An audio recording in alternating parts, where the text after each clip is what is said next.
Okay, so I got an email from Liberty University asking me for an interview, or if I wanted to do an interview to tell my story. For the record, I do not represent Liberty University. This is going to be purely the truth. I swear to tell the whole truth, and nothing but the truth, so help me God. So I'm not going to be a Christian about it. The things I'm going to say, Christians and Liberty University doesn't have the balls to say. So, trigger warning, this is going to have a lot of offensive language and emotionally provocative things. I have two respectful requests. One to the viewer, whoever you may be, and one to the deep state, the software engineer manipulators that control the masses with social media. The first one, which is not necessary for the second group, but necessary for Christians, because so many of you are morons and liars, which I'll prove. Do not get emotional about this video. I kindly request that you remain objective. Objectivity requires emotional detachment, and objectivity is essential for accuracy in analysis. Liberty University has a policy. You're not supposed to be honest if it's offensive. We don't want to hurt the feelings of the pedophiles that run Hollywood and are transgendering kids because it's not respectful and that's not what Jesus would want. That's kind of a basic message they give you when you first join. They don't throw the Jewish pedophiles that run Hollywood thing. And it's like caveat there, it's not all Jews or just Jews, but it's definitely Epstein, Weinstein, Lou Adler, Leor Cohen, Jerry Heller, etc. But we'll get into that. The second request to the deep state or the corporate government, the CIA, whoever it is that really is controlling the masses with social media like cattle. I'm going to pay for Premium Plus just to give this video to Liberty.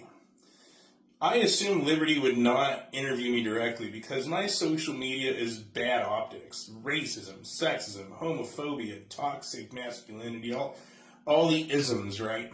So there's no way Liberty's going to say, oh yeah, we're totally going to associate with that guy with all these offensive posts on his Twitter. Yeah, no. So please actually give me the reach boost that I pay for.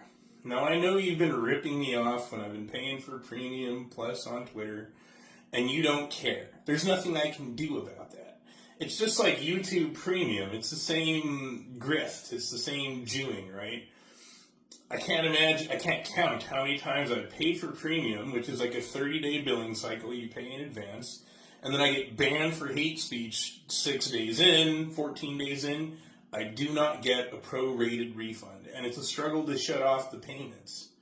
And somehow the government is not held accountable. There's no one I can call and say, hey, YouTube ripped me off, Twitter ripped me off. They're charging me for reach boosting, but I'm just paying for them to actually not give me any views. They're just shadow banning me, and I'm paying for it. They're giving me fake engagement with bots and, corporate agents and law enforcement that's monitoring social media, like, etc., but they're not actually giving me what I'm paying for, so I'm not receiving the goods and services that I am exchanging currency for. So I kindly request that you don't rip me off on this post and actually boost it, because I think this will serve your agenda. Nothing serves my agenda. My agenda is simply anti-marijuana, and I can't stop it. Pixels on a screen can't stop it. Memes, internet posts, you guys won't let it be resisted, right? Resistance is futile. So this is just more of an analysis of things and my story. And because this is being posted to Liberty's Twitter, it's going to be about religion. Now, I actually ordered red pins. I got a map here. Let's scoot this in a little bit. But I want to, at some point, actually get red pins and do my whole life story on that map, but that's not going to happen yet. The pins won't even show up until like the 29th of January. And I've already got access to school material, so I'm going to get started early on the reading.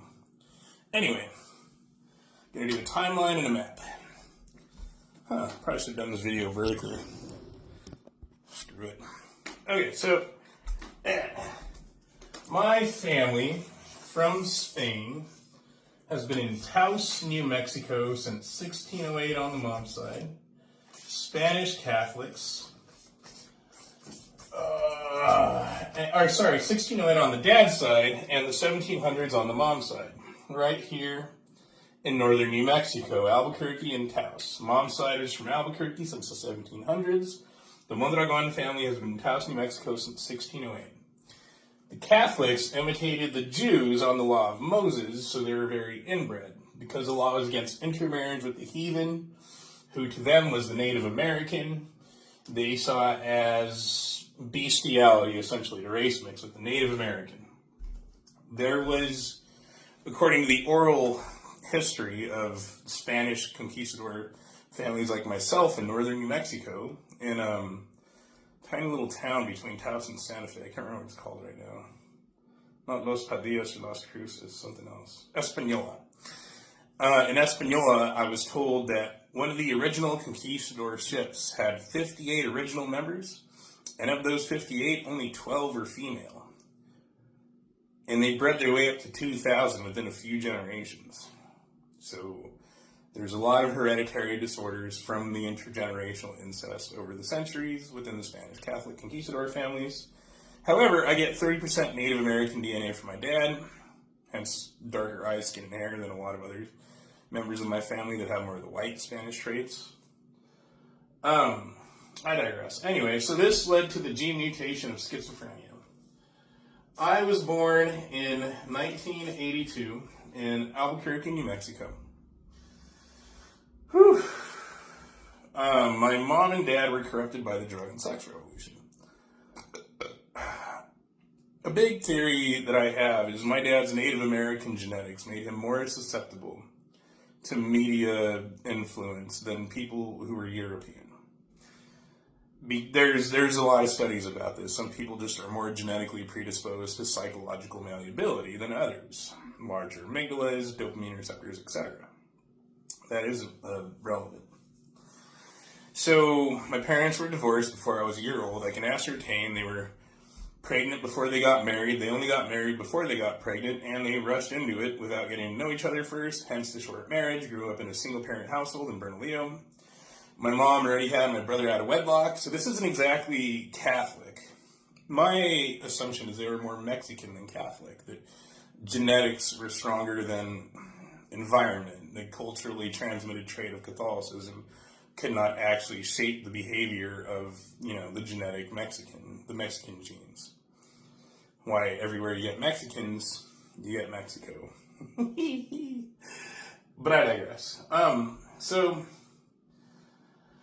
In 1992, I had scored gifted and was eligible for grants into private school with my test scores. I get a hereditary high IQ from my dad. It's not that high, but in America it's high because Americans are pretty dumb. My IQ is scoring gifted, roughly 135 to 140. That was my one chance out of poverty in the tiny little town of Bernalillo in northern New Mexico in 1992. As a Hispanic, who grew up in a ranchero families, right? Grandfather used to run cattle from New Mexico to Montana, was a sheep farmer, apple orchards, things like that. Mom's dad, my grandfather on my mother's side was pigs and cattle. So, yeah, not the most educated people, but hardworking, a lot of military family because we were poor. Poor people make military, good cannon fodder. So, one chance out of poverty with my test scores. My mom and dad had a meeting, and my dad, he got his degree in philosophy. There's not a lot of money in philosophy, so he could not afford to feed and house himself, let alone me. He had the chance to take custody in 5th grade because both parents knew if they got me out of the house and away from my older gang member brother who was incarcerated at 12 years old for breaking and entering and whatnot, that's the only way I'd have a chance at a future. If they didn't get me out of my mom's house, my future was down the toilet. And my dad threw my future away Said, I'm not taking custody. I can't afford it. So my brother got out that summer and forced marijuana on me. Well, I mean, just to pause right there.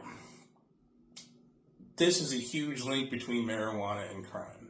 Gang crime in my brother's case, because he was a gang member. He loved Snoop Dogg.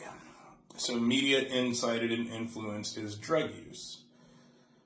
Later on, I figured out this was all connected to a whole population reduction prior to replacement. The death of America is the transformation of America. From once 90% white Christian America to a nightmarish, multicultural, multi-ethnic hellscape of degeneracy and pornography and prostitution and drug abuse and homelessness and Weimar conditions, just like Berlin in the 1920s. Weimar America. The timeline will show how that happened, but I'm going to keep this to religion as much as I can.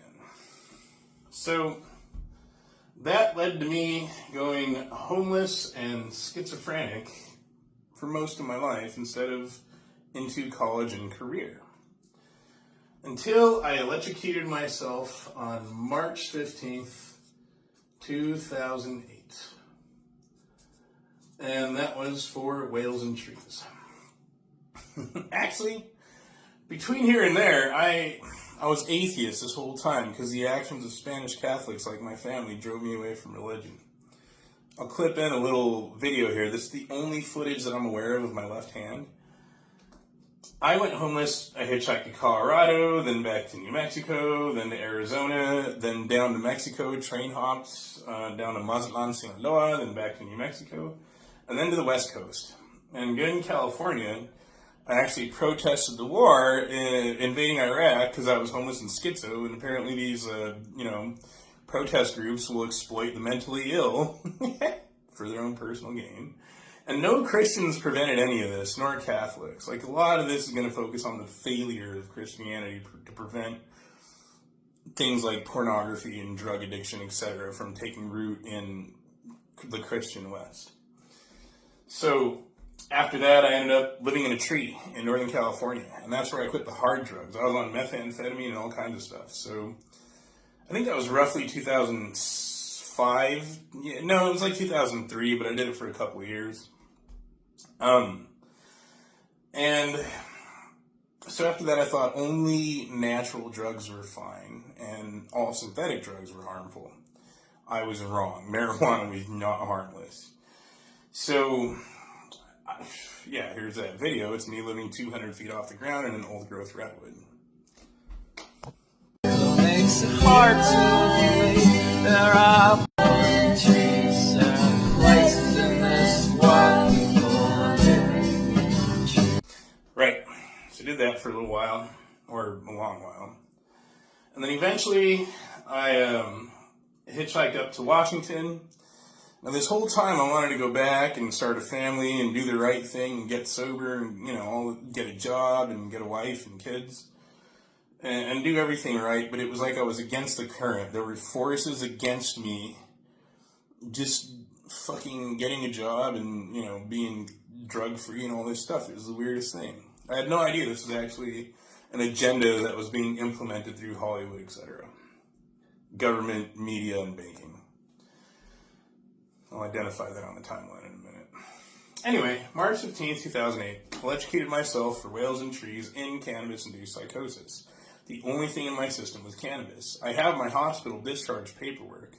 I've learned that the same deep state or whoever it is, the software engineer manipulators, I can post photos of the evidence of my schizoaffective disorder, my self-inflicted amputations.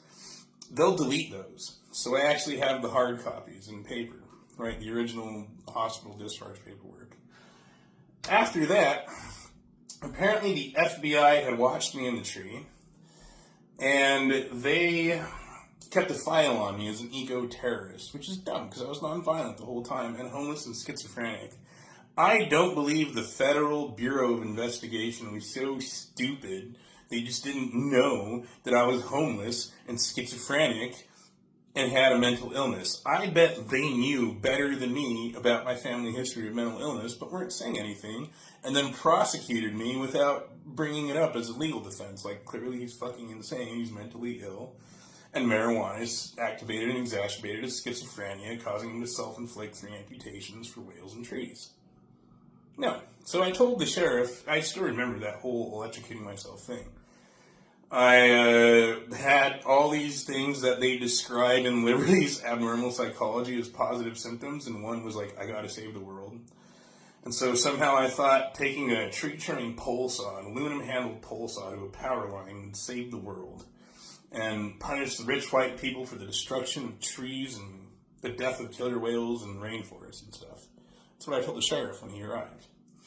I hit the line and went, poof, 70,000 volts, 56 square miles of electricity went through me all at once because the power line that I hit with the aluminum handled pole saw, which I had rubber gloves on, I think that is an obvious sign of schizophrenia, of mental illness, because I actually had a job as an electrician's apprentice, so I knew better.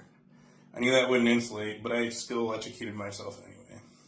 That's what happens when you're schizophrenic. Hit the line, 56 square miles from the main transformer substation of Orcas Island in the San Juan Islands. 3 islands worth of electricity went through me all at once. And I saw my own body from outside of it. And a voice inside me said, it's not that hard to exhale. And I went, bleh.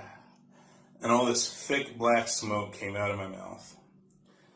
And I fell down, and then I actually stood up, and I made it a few steps, and then I fell down again, and that was it. Started screaming for help. I thought I was dying. The whole island was without electricity. They dubbed me the Orca Avenger.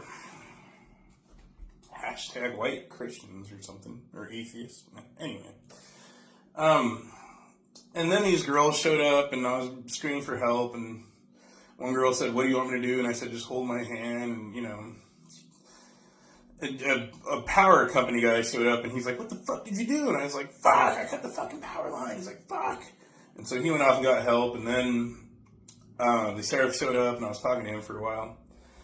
And they got me helicoptered, and I was up talking to the helicopter pilot before the painkillers and everything finally hit, and I fell asleep. And I remember talking to him about, sea kayaking into Canada and all that stuff for time. I'm just going to leave out of this video, but there's a whole lot that happened in that span of time. But then the FBI charged me initially with eco-terrorism, which was a minimum automatic 20-year sentence. But given that I was the only victim of my electrocution, or my terrorist act, they let me plead down, or they pled down for me, I should say, to destruction of government property. I got a 2 years probation and a restitution, which I don't think I have to pay if the law was fair, but it's not fair. FBI is pretty fucked up, apparently, because they had to know I was schizophrenic, and marijuana activates and exacerbates schizophrenia. They're not stupid. The electricity grounded out of my feet. So I'm missing half my right foot and a pinky toe and a tendon off my left foot, and 3rd-degree burns over 40% of my body. The FBI discharged me, and I ended up on Vashon Island for some reason. I don't even know why. Like, my brain was seriously damaged. And then there was an incident at the Strawberry Festival in 2009 where I hit on a minor. The girl was 13. And I'm not sure what I said to her, but the allegations are that I tried to, lure her into an alleyway to perform oral sex. And I might have. I don't remember. I had all this electricity go through me. My brain was fucking damaged. But I know between those 2 events, I had gone sober. And I'd gone to Vashon Youth and Family Services. Because I didn't know what was wrong with me. I just knew that I had a mental illness and bad things were happening because something was wrong with my head. Bad things were happening as a result of my untreated mental illness. I didn't realize that marijuana was making it worse, activating and exacerbating it. So bad things happening as a result of untreated mental illness made worse by marijuana. Now, the FBI put me on probation for the Orcas Island, electricity event. And nobody on Vashon, all these people that I didn't know white people were very good at being deceptive and manipulative, very good at smiling to your face if they stab you in the back. I grew up as a poor Spanish farmer. I was not privy to the level of deception and manipulation, very sophisticated, that rich white people on Vashon Island were capable of. I was dumb enough to trust them because they were smart enough to pretend to be my friend in order to fuck me over, right? They gained my trust to exploit the trust, to destroy me through my trust. Or they were dumb. There's only two explanations for white people who just don't believe marijuana causes schizophrenia. They're either lying or they're stupid. They're either dumb or dishonest. And that's where you can see the classes of white people, right? You got a hierarchy within a hierarchy. Upper class whites and lower class whites. Rich whites, and poor Jerry Springer whites. Or Jeremy Kyle or whatever. So the dumb poor whites really did believe the lies told to them by the rich whites. That marijuana was harmless, etc. There were some Ashkenazi Jews in that rich white circle. But I went to Vashon Youth and Family Services after electrocuting myself. And Greg Thompson at VYFS, my counselor, he told me there's nothing wrong with me, you're fine, get a job. I was brain damaged, as well as my schizophrenia being set off by secondhand marijuana because I got somehow moved into this house that had marijuana smokers in the basement below me, and the smoke was rising up and causing me hallucinations, suicidal, homicidal thoughts, voices in my head, shit like that. How would that even happen is insane. You want to talk about morally bankrupt society. Not one Vashon Islander could just be honest about the fact that I had schizophrenia or that marijuana was setting it off. Greg Thompson, my theory is drug dealers actually have more power than Christians on the island, because I was going to a church at the same time that I was going to counseling, or the government, or the police. Because there's drug dealers who have open public relationships with underage girls, and the cops, the detectives, nobody fucking stops them because money. White moral compass guiding star is money. Whitey is controlled by money, whether he's Christian, whether he's atheist, you fucking name it. Money is king to Whitey. That's why white economies are so fucking strong, but they go through the fluctuations of, decline, collapse, etc. I think we're on the verge of another collapse. Most likely. Anyway, I digress. So, I am the only one who tried to prevent the second incident after the first incident, and a corrupt society pushed me towards drugs and homelessness. So, apparently this is a rich white thing to push, it's how they keep the population on the island down. It's eugenics, essentially. Drugs and porn, weed out the genetically inferior, apparently I'm the genetically inferior. Yeah. In that process, the charges weren't filed on the second incident until 2010.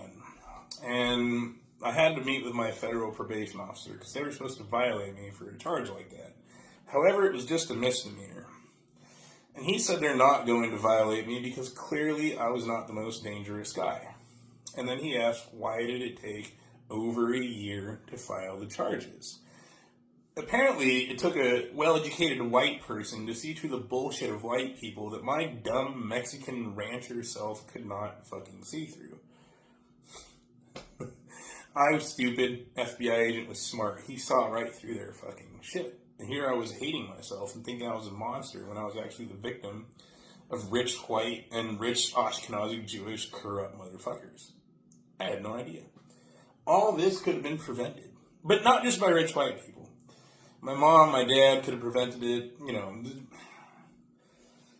This all could have been prevented just by simple honesty from Catholics in my family and then the Christians on Vashon, etc. No one's still to this day willing to be honest about most of this stuff, which is insane to me. So, he said, we're not going to violate you, and that was that. And that made me realize that the charges were filed the day of my 12 months anniversary of being sober. Precisely. That means the rich white people, the island, kept better track of my sobriety than I did. The island is always watching, right? Very spyware type stuff, maybe. I have no idea. Very, what's that called? Surveillance. Yeah. The island does its own surveillance absent of government. Oh, yeah. And so it was like they were trying to punish me for going sober and drug-free. They were literally trying to shape my behavior like a whip. They were using the law. Rich white people use the justice system like a whip to crack on my back to get me to do drugs and drink alcohol and, you know, prevent me from climbing up in the social, financial hierarchy, etc. It's how they maintain the pecking order, right? Keeps the rich rich and the poor down. Drugs keep the poor poor. So after that, I fell for another manipulation of theirs. They were very liberal on that island. It's the Puget Sound. And they were telling me that Trump is bad and conservatives are bad and Christianity was bad. All I knew is the very same people telling me this were fucking evil. These are the same people who couldn't be fucking honest about the fact that I had schizophrenia. I tried to get a gun later on, and they had denied me based on the fact that I had a mental illness, right? So my mental illness is not legally valid when it came to a legal defense for either one of these two things, but then magically it is legally valid when it comes to denying me a firearm, right? And these are atheists. These are white, liberal atheists, very hypersexualized hyperculture of drug abuse and addiction, very dishonest, very, degenerate.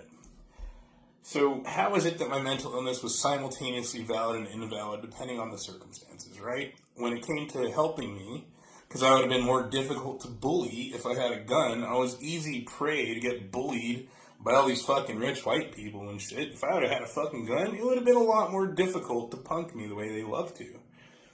Oh no, we can't. Now he's mentally ill. We can't do that. Oh, but when it comes to helping me as a legal defense, and therefore actually getting me fucking help, care, and support, which I still don't really get to this day in the form of, like, medication or caregiver or, any of that stuff. Oh, no, he's fine. Greg Thompson on Vashon Youth and Family Services, that is about 19 miles away from Harborview Hospital. A man walked in, a 26-year-old, I believe I was when I first walked into his office. A 26-year-old man walked in with fresh, self-inflicted amputations. I still stink of third-degree burns. There was a burning smell about me. People told me that. I remember that now. It's amazing what you recall when you go sober, the memories you can recover. And somehow Greg Thompson did not bother looking into my medical history. I got my discharge paperwork from Harborview. It was only 19 miles away. They rubber stamped me as bipolar type 2 and then said, well, he just refuses to take his medication, so we're just going to cut him loose. Brr.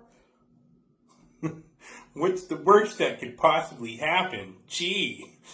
And where were the Christians during all this? Doing this thing that I like to call the ostrich approach. They just stuck their head in the sand, put on the Jesus blinders, and pretended that all the bad stuff that was happening just wasn't happening, right? Oh, no way, man, it's fine. Jesus doesn't want us to be mean, so, fuck them. Like, fuck the victims of the marijuana industry and porn industry and fucking, the important thing is freedom and money. That's what Jesus is about. The Playboy Mansion is totally Christian. That's basically Liberty's attitude to this day, but back then it was the Vashon Christians' attitude. So after that, I realized that I have to protect myself from the harmful influence of others. And because of that scam of this, angel-devil dichotomy of the agonist-antagonist relationship, I thought that definitely since white, liberal, and Ashkenazi atheists in the Puget Sound are incapable of sobriety and living without drugs, this means conservatives and Christians would be the ones that don't do drugs. And therefore, I can get away from marijuana, which causes me to fry my fucking hand off and shit, and end up with fucking legal consequences, etc., in church. So, I thought going back to Christianity would save me from the white, atheist or pagan, essentially, degeneracy of the drugs and, the sexual immorality, etc. Boy, was I wrong. The first church that I attended after almost 20 years away from church without setting foot in a single church. I think the last time I really attended a church was when I was a teenager. So, yeah, I was roughly like 34 when I went back. That was out here on the East Coast. Now, I did a lot of hitchhiking and whatnot between here and there. I started reading, any neuroscience and psychology book I can get my hands on. And so I began to identify all kinds of stuff and cause and effect relationships between marijuana and schizophrenia. I started keeping a journal at one point. It meant nothing. I still have that journal, actually. One sec. So when I started keeping this, I remember it was roughly 2014, 2015. And I had posted on Facebook, like a Dear Diary thing. I wanted to document the positive symptom presentation of schizophrenia caused by secondhand marijuana. And I'll never forget that. It was my first time I documented a hallucination that was also a homicidal urge or thought publicly on social media, and nobody did anything about it because it was a negative reflection on marijuana and the elites that are destroying, white Christian America with marijuana, pornography, etc. It was bad for their profit. So Christianity failed to resist any of this, or prevent it, or stop it, or do anything about it to this day. And they never will do anything about it. But neither do atheists, or Jews, or Muslims, or fucking anybody, so I'm on my own. Anyway. The hallucination was, I saw my ex-fiance's face. Dark shadows, her face was light, like, the only light shining on it. And I had a knife in my hand, and I cut the skin off her face, and all this blood started dripping out. And I skinned her face, like I ripped it off in my hallucination. And I'm like, holy shit, this is fucking bad. This is not a good thought. This is a fucking red flag. This is what weed is causing me to think, and I'm not even smoking it by choice. It's a secondhand coming from the neighbors and shit. It's making me want to fucking murder women? Like, what the fuck? And I posted that on Facebook, and my account got banned for saying bad things about marijuana. Even though marijuana causes many of those instances. Literally, I've got videos that I'll cite here in a sec, or in a bit. So I started documenting it in a journal. And I'll never forget that, because after that I moved to Ohio before it got legalized in Ohio. And one of my roommates came in speaking like marijuana, even though I told her marijuana causes me, homicidal, suicidal thoughts. And I was going to a Christian church at the time as well, and Christian church failed to stop it or do anything about it. But I called the cops on myself because I was picturing myself murdering this woman, and was probably going to do it if I didn't call the cops on myself. So they came out, took me to the hospital. I moved out of there. They gave me some medication. I know from this journal that the absence of involuntary exposure to secondhand marijuana causes an 85 to 90% reduction in positive symptom presentation. Suicidal, homicidal thoughts, hallucinations, voices in my head, and the frequency and intensity of the hallucinations, homicidal, suicidal thoughts, and the voices in my head go away when the marijuana goes away. Christianity has failed for fucking my whole life to just effectively give me a place to live that's marijuana free, to effectively stop secondhand marijuana from setting off my schizophrenia, or to stop the drug dealers from pushing marijuana in general, or pornography, etc. So right, yeah. The first church I attended was an Episcopalian church. I was living on a sailboat in the Chesapeake Bay, sailing up and down, They had strong wine for the sacrament. Didn't tell me. I was 2 months sober at that point. I have really bad alcoholism as well. Native American genetics. So that caused a relapse of alcohol that lasted for a long time. So failure of that church to positively cultivate and reinforce sobriety. After that, I ended up at a Methodist church back in Albuquerque. They failed to stop the marijuana. And then a whole bunch of other churches, an Anglican church in the South Valley, a Black Baptist church at one point in Ohio. All these Christian churches failed to stop the corruption of the globalist Epstein client list bankers. At one point I joined the Mormons because I thought, the Mormons, they would at least form a marijuana-free community. There has to be somewhere in this fucking whole country a pocket, a marijuana-free community or society where there's no hemp, no CBD, no weed, no fucking, none of that. I would Google, where can I go to get away from marijuana? And Google would redirect me and give me directions to the marijuana. So these software engineer manipulators in Silicon Valley are using Google and Microsoft and Meta and smartphones and social media to control the masses. And all forms of Christianity, along with Judaism and Islam, etc., have failed to effectively resist or stop this globalist agenda from being implemented. What about the Baptists, you might ask, right? Well, here in Lynchburg, the first church I attended, so I actually tried to convert to Judaism at one point. Like I went, when I was living in North Carolina out in the boonies, I went kosher and I started doing, the prayers and stuff and the Hebrew and everything. But Jews, it was all on the internet, it wasn't in real life. A rabbi at the nearest Chabad, which is too far away, did try to get me a room with a Jew in the synagogue, and unfortunately I couldn't afford it, and that sucked because that guy said, there's no fucking marijuana here. Like, he accused me, like, if I'm going to bring it, don't even bother showing up. And I'm like, good, that's what I want. Apparently, his neighbor is a prison guard, very against weed. He doesn't give a fuck what Donald Trump or fucking who does what. Doesn't want weed in his fucking neighborhood, and they're very tightly controlled about who they let into that neighborhood. Awesome. So there are marijuana-free pockets. These are people who are smarter than the corrupt fucking government, than Donald Trump and Elon Musk, slaves to money and shit. There's no Christians that I've found that are like that.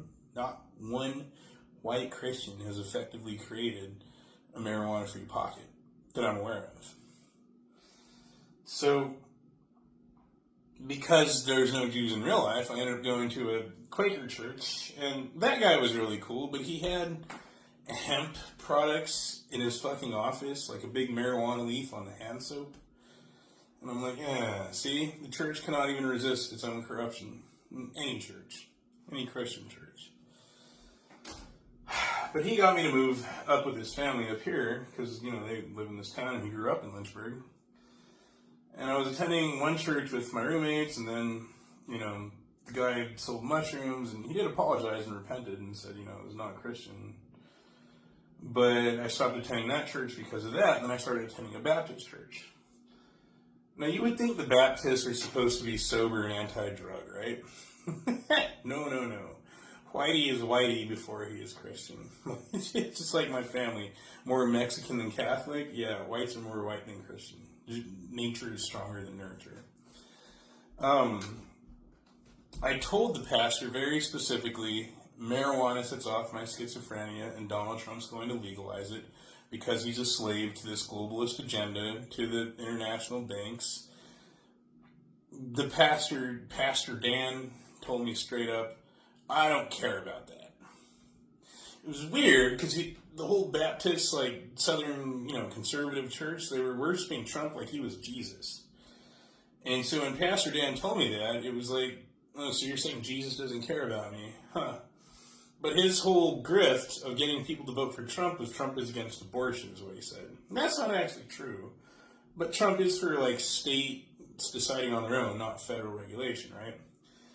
So then I pointed out that marijuana legalization has been proven to cause an increase of infant mortality. It's a very, very small increase, but an increase nonetheless.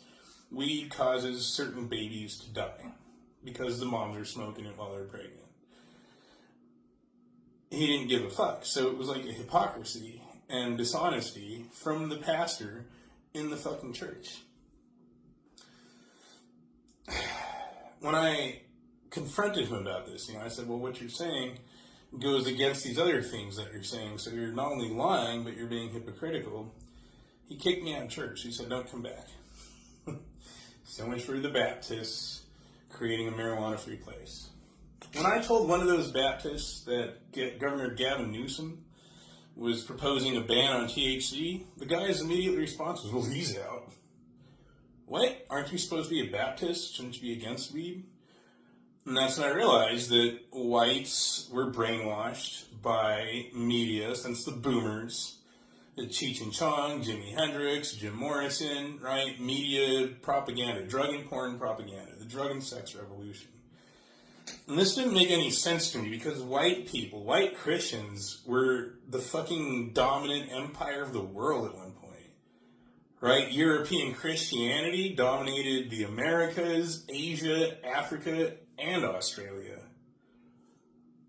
How could a people so strong and smart be so stupid and be destroyed by psychological warfare through fucking advertising and corporate media? It's nuts. But it's true. And so let's get into that. Let's get into what the church failed to resist in terms of the drug and sex revolution. So, marijuana was criminalized because it was causing psychosis and homicides. Victor Licata, the dream killer, murdered his whole family with an axe in 1933. All he was smoking was marijuana cigarettes. It still does that to this day. When they say, oh, it's stronger potency now, and that's what's causing the homicides. No. Low potency weed still causes psychosis and homicides. This is just more deception and dishonesty from the corporations and the bankers that really run the government and the world. The plutocracy, the oligarchy, as Aristotle would call it. So here's what the Christians failed to stop. In the 1960s, you really had a lot of drug propaganda. Cheech and Chong and all the other ones I mentioned. Now, that was actually by a Jew named Lou Adler who produced Cheech and Chong. So when people say it's the Jews, I might say that as well. I don't think it's all Jews. And it's not just the Jews. There's a lot of Gentiles involved. But Lou Adler is absolutely Jewish and absolutely a drug propaganda producer. And porn propaganda. Along with Alan Dershowitz and Samuel Roth and, etc. So Cheech and Chong, etc. in the 1970s carried over to the 1980s, where you had, rap. And the birth of rap was literally pure drug and porn propaganda, as well as inciting violence. It's weird how they always bitch about hate speech, but somehow rap is kosher, right? If there's a connection between media and behavior, tell me about the rap song that, positively promotes and reinforces sobriety, abstinence from drugs, sexual morality, monogamy, academic achievement, career goal success. Do drugs, rape, hoes, fuck, bitches. And then, from there, you had Snoop Dogg, or as I like to call him, Poop Dog. And then from there, the Dave Chappelle. These are all symbolic of decades of subversion through media, before social media, but transition into social media. Edward Bernays figured out product placement with cigarettes to trick women into smoking. He put women smoking cigarettes in media.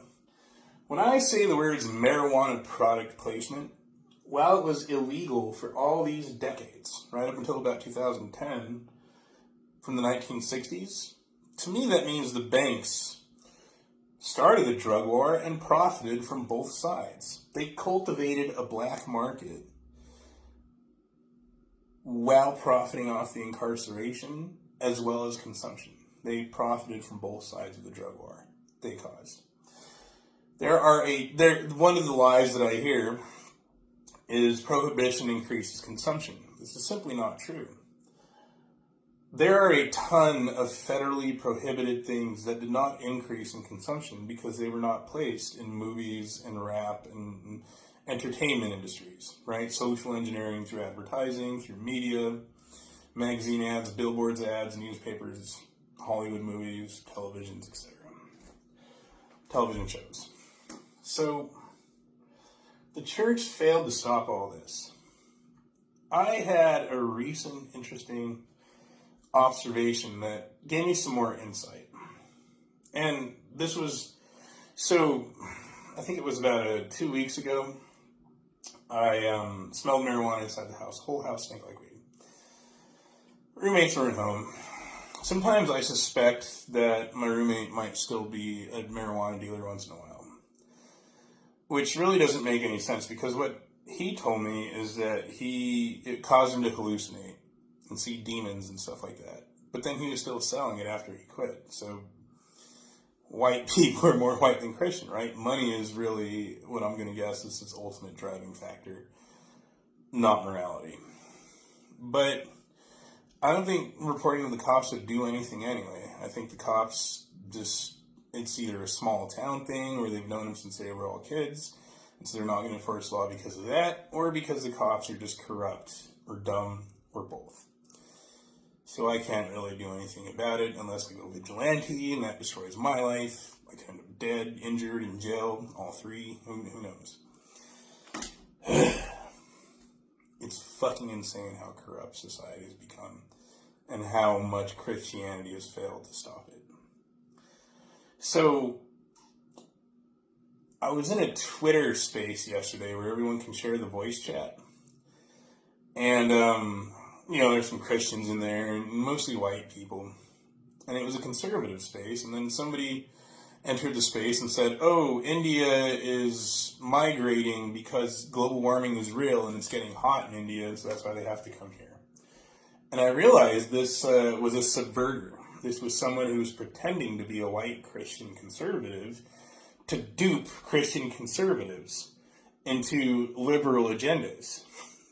And it worked. Apparently, Christian conservatives are either really fucking dumb or really fucking dishonest. And if that was not true, marijuana would never have gained this much power and economic stronghold and, become legalized. The fact that all this happened is proof that Christians are fucking either easily brainwashed or deceptive and corrupt. Like one of the two. It's either, stupidity or dishonesty. It's corruption either way. Anyway, that's when I thought of a conspiracy theory that I heard that the Catholic Church had resisted Jewish Hollywood putting sexual content, drug propaganda, porn propaganda in movies in the 1930s to the 1960s, and in that 30-year span, the communists had infiltrated the church and corrupted it from within. And that's when you had the Vatican II, 1962, all the pedophile priest stuff, drug and sex revolution. The church was too weak to resist it. And so this was like the same thing happening all over again. Christians are still white Christians especially, are still so driven by lust and greed and, intoxication. I saw the same fucking hemp's product downstairs the other day. Right, and so this is where going Jewish really helped me. Just sorry to get off on tangents here, but the first time I realized this was when I was in the Mormon church in Albuquerque.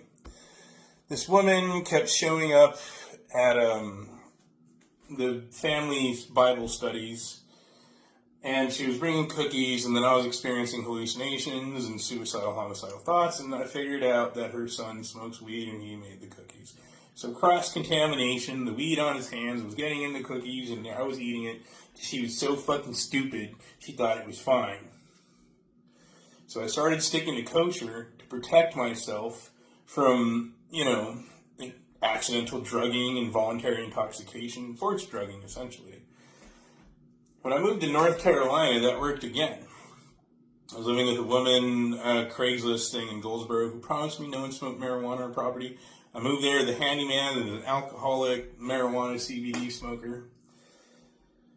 The woman was fat and old. She actually fell through her bathroom floor because her handyman was so drunk and high all the time that he didn't do his job. But she didn't charge him rent because I think he was like, sexually accosting her, and she liked it because she's like 70. It was really gross. And so he was cooking, the house meals for everyone, and I was like, no, I'm kosher, I can't eat that. This protected me from undoubtedly all the drug residue on his hands that was in the food. Well, that worked again here in this house for Christmas, which kind of sucks. I really wanted to go down and hang out with my roommate and the family and all that, but I didn't because, paranoid schizophrenia, but also, the laws of kosher, kashrut. I mean, I can't eat food the goyim touch. Very mean, the goyim are seen as animals. I'm not religiously Jewish, I'm still a goy, but I went down a few days later and I saw Hemp's cake frosting.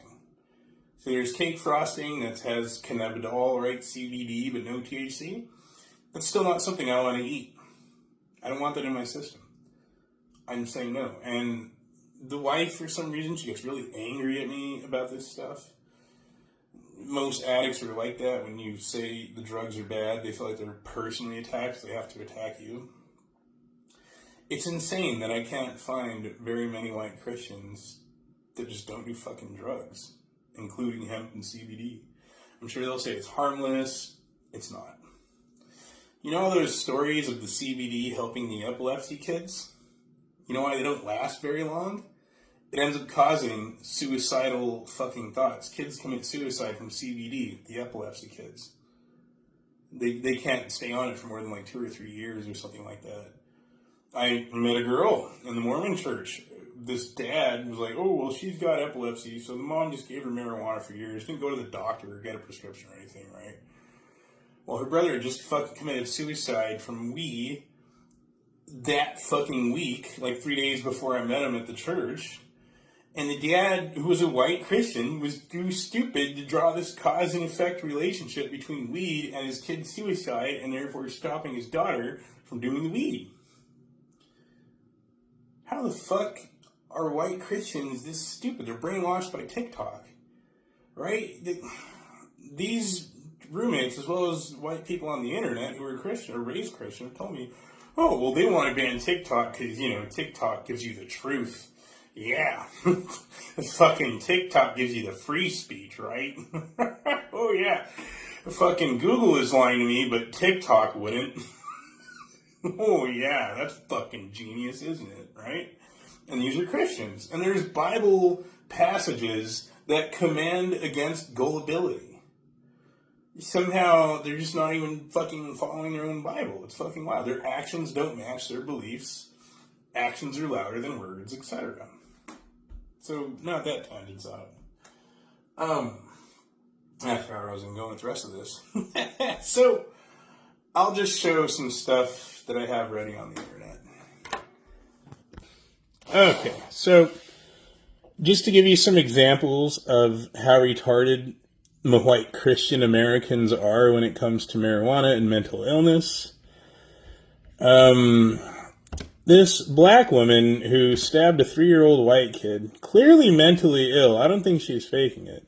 Yeah, that one.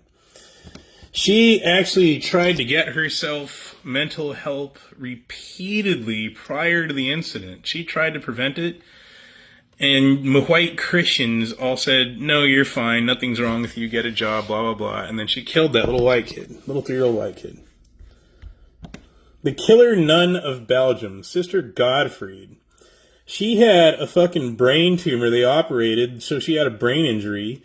And literally a Catholic nun, the white Christian, said, oh, she's fine. She doesn't need any fucking, help, care, and support. Nothing's wrong with her. Get a job. And she ended up fucking killing like 34 people to steal their money for drugs and got in like a lesbian relationship, all this weird shit. This guy beheaded his wife in Texas. His wife was Venezuelan. Yeah, this is a very famous case. If you watch this video, he was marijuana and cocaine, so polysubstance psychosis.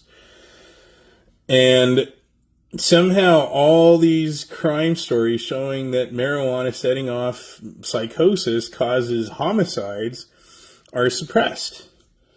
The worst thing is, he had called the cops on himself. They actually took him in. He had a history. When the sheriff showed up, he's on this video saying, "Oh, old crazy boy."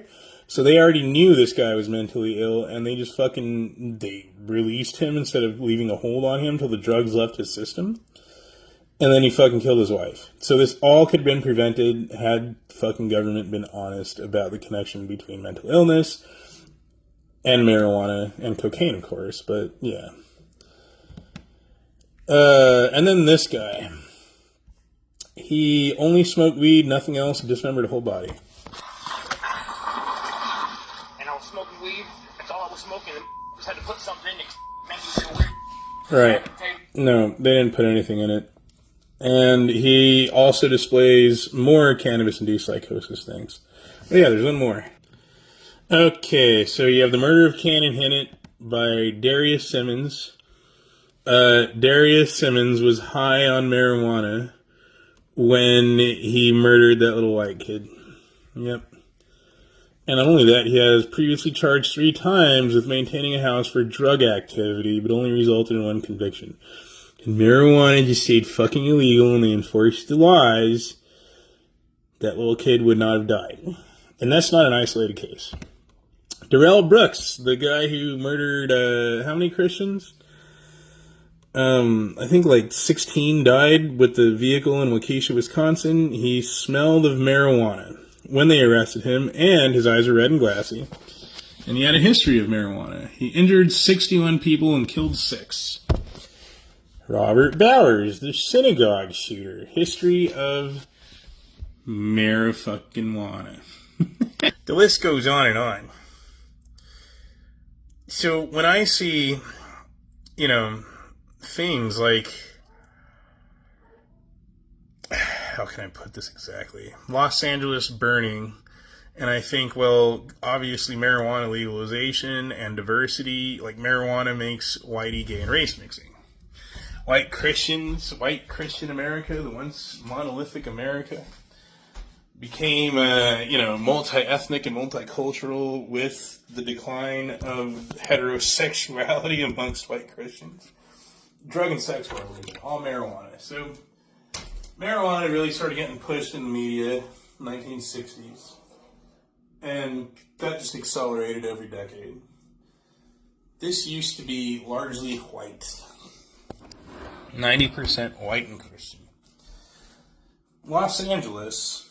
Liberty recently advertised a trip to Los Angeles as the diverse city. How's that diversity in weed working out? Didn't it just fucking light on fire? Wasn't there a diversity mayor who could have prevented it and didn't? Didn't Gavin Newsom do an emergency action to ban THC products? Because anyone, which excludes Christians, of course, but anyone honest or intelligent will admit, yes, marijuana legalization is related to all these problems. Increase in homelessness, mental illness, schizophrenia.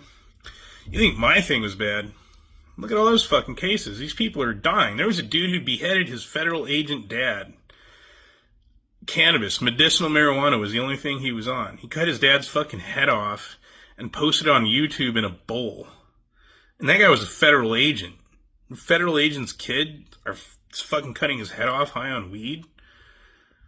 The feds can't stop the globalists. They can't stop the fucking international bankers, even when their own kids are beheading them. Well, neither can liberty.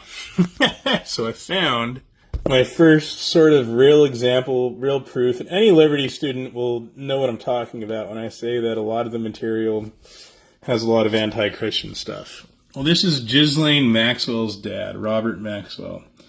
Apparently, he's responsible for most of the public education and academic educational material, including McGraw-Hill. Now, they claim that McGraw-Hill has no current ties, but he founded McGraw-Hill.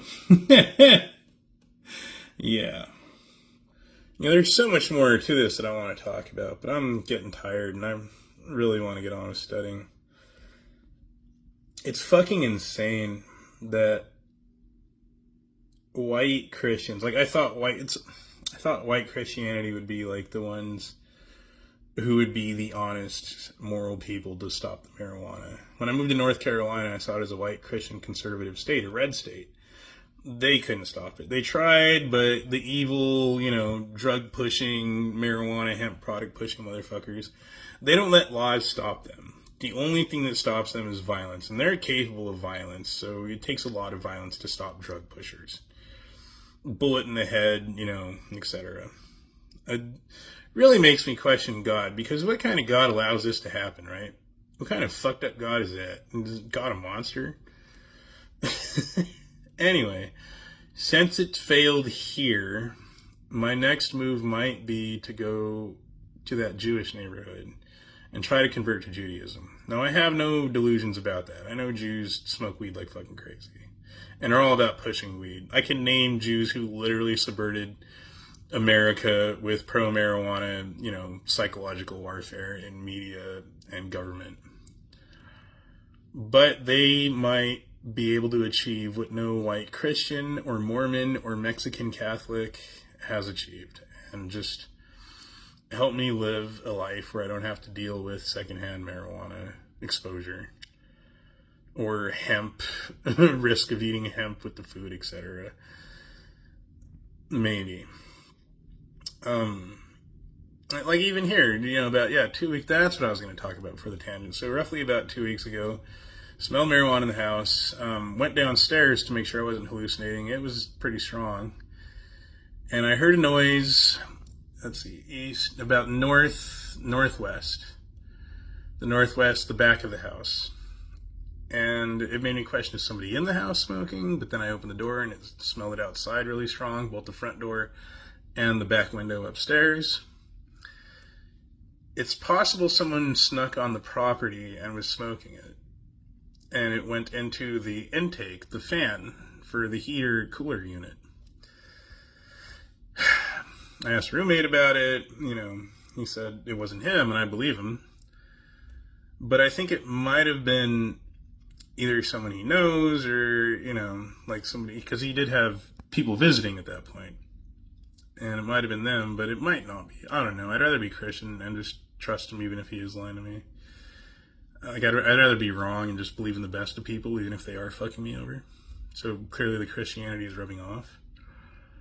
But it might have been someone who, like a Twitter weed gang stalker, who snuck on the back property because they got my location and smoked weed here on purpose, like a strategic assault on me.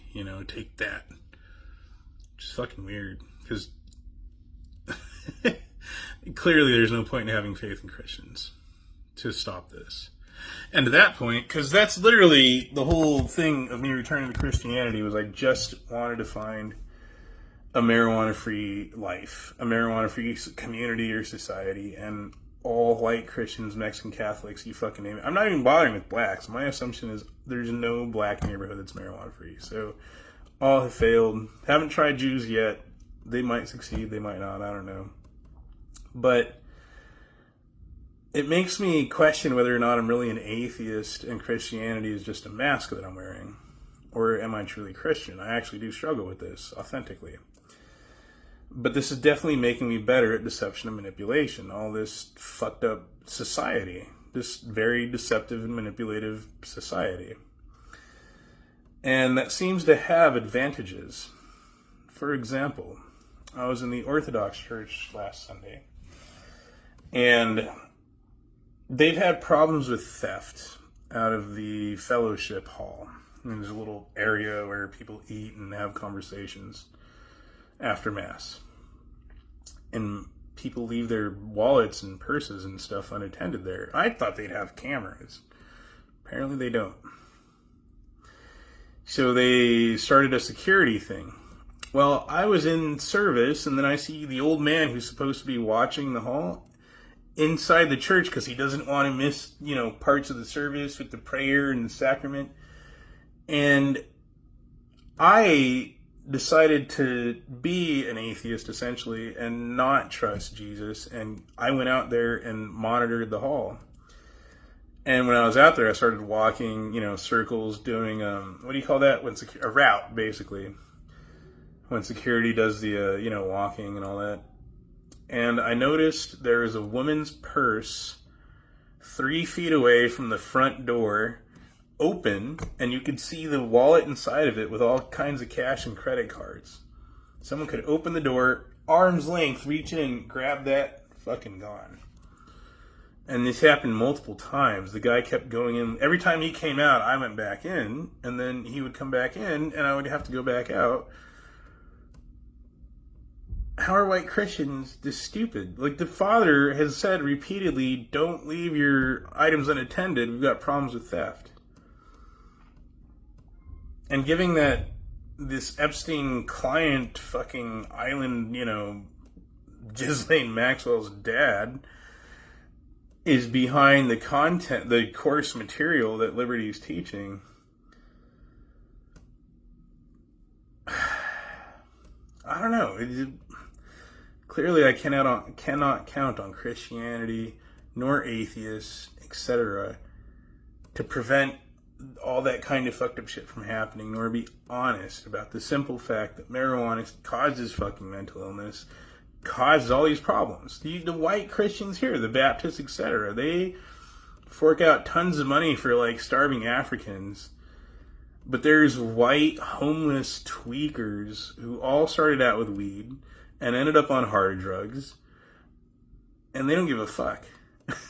Like, some of the older members of that Baptist church, when they would be, confronted with the fact that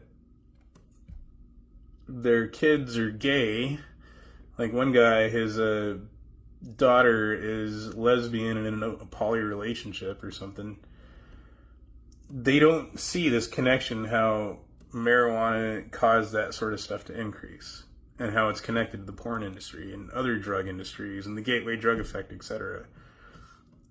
They were incapable of stopping it, and still are. Hence, my roommates choosing, like, everybody's just a bunch of drug addicts, right? They're choosing to do hemp, even though and sell weed, even though weed caused them to see demons. Like, so full of shit. It's insane.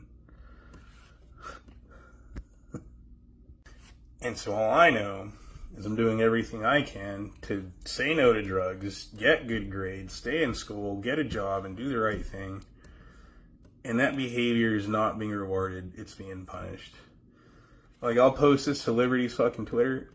No white Christian's going to come through and say, oh my goodness, let's help you. Let's actually give you an authentically drug-free thing, right? Like, I am the only one who is protecting my sobriety from the influence of white Christians. Like, I have to protect my sobriety and abstinence from drugs, including hemp, from the very white Christians that I trusted to support my sobriety and abstinence from drugs. The Orthodox drink a lot of booze. I was so concerned because after that mass, we went to a party and they were all drinking wine and their cups were near my cups, and I don't know what it is about people who drink alcohol and do hemp and weed and cigars and etc., but it seems like when they meet someone who doesn't do those substances, they feel threatened by their sobriety, right? What's wrong with drugs? What's wrong with alcohol? It's like a personal attack. And so they have to subconsciously or consciously destroy the sobriety of the person who says no to the same drugs they consume. It's a very interesting human dynamic. So when I hear white supremacists say it's the Jews,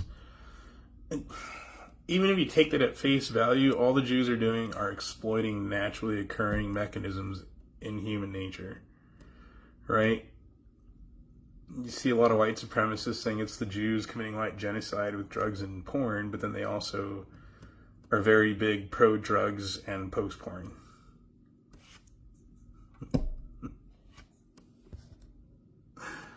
Oh yeah, and just to really drive the point home, so when I think of alcohol prohibition,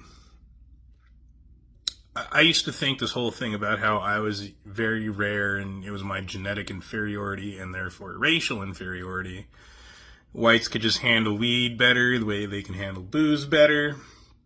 Now, there is some truth to that. There's factors like enzymes. The Native American pancreas and liver does not secrete the enzymes necessary to process and metabolize alcohol into sugar, etc. White people definitely suffer from drug use and marijuana and alcohol and so forth. But when alcohol prohibition was in effect, this was very good for Native Americans. Yet the Catholics refused to give up booze, which means they did not give a shit about the people, the lives destroyed by their alcoholism, by their drug addiction, essentially. So, this whole experience, thinking that I would find in Christianity the morality that I could not find in atheism, it echoes throughout history. You see a lot of degeneracy and immorality within Christianity/Catholicism, with no Jews to blame. And that's the funny part when I hear Catholics and Christians say, oh, it's the Jews. Right. Okay, sure. If you're right, just think about that, right? It's the Jews' fault for pushing marijuana on our society, but not my fault for refusing to stop him or take any action. Instead, taking the Christian approach of just burying my head in the sand and putting on the Jesus blinders and self-intoxicating so I could believe everything's fine.